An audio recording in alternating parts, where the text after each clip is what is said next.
একটা ছোট্ট গ্রামে ঘটেছিল এই কাহিনী। গ্রামের নাম ছিল চন্দ্রপুর। সেখানে মানুষজন খুব শান্তিতে থাকত। কিন্তু গ্রামের পাশের জঙ্গলে ছিল এক ভয়ঙ্কর শয়তান। শোনা যেত, রাত 12টার পর যে কেউ জঙ্গলের কাছে গেলে তার আর খোঁজ মেলে না। এক রাতে গ্রামের এক লোভী ব্যবসায়ী গোপাল সোনা খুঁজতে জঙ্গলে ঢুকে গেল। সবার নিষেধ উপেক্ষা করে সে টর্চ হাতে জঙ্গলের গভীরে চলে গেল। হঠাৎ কানে এল অদ্ভুত ফিসফিসানি। সোনা চাস? তবে প্রাণ দে। গোপাল ভয় কাঁপতে লাগল। হঠাৎ সামনে দেখা দিল শয়তান, লম্বা, লালচে চোখ, গায়ে কালো লোম, আর হাতে আগুনের মশাল। গোপাল পালাতে চাইল, কিন্তু পা নড়ল না। শয়তান হাসতে হাসতে বলল, লোভী মানুষ, তোকে আমি আমার দাস বানাবো। ঠিক তখনই গোপালের গলায় ঝোলা তার মায়ের দেওয়া তাবিজটা জ্বলে উঠল।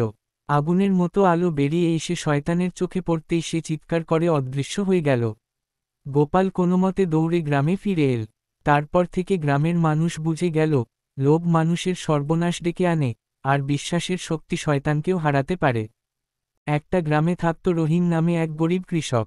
সারাদিন খেটে খেতেও তার সংসার চলত না। এক রাতে হতাশ হয়ে সে বনের ভেতর বসে কাঁদছিল।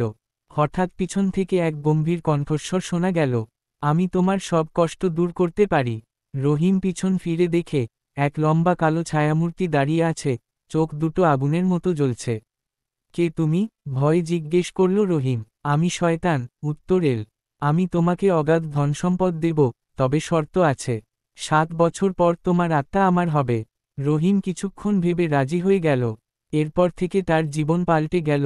সোনাদানা, জমিজমা, চাকরবাকর সব পেয়ে গেল। কিন্তু 7 বছরের শেষ রাত এলে শয়তান তার দরজায় এসে দাঁড়াল। রহিম কাকুতি মিনতি করল, কিন্তু শয়তান হেসে বলল, চুক্তি মানতেই হবে।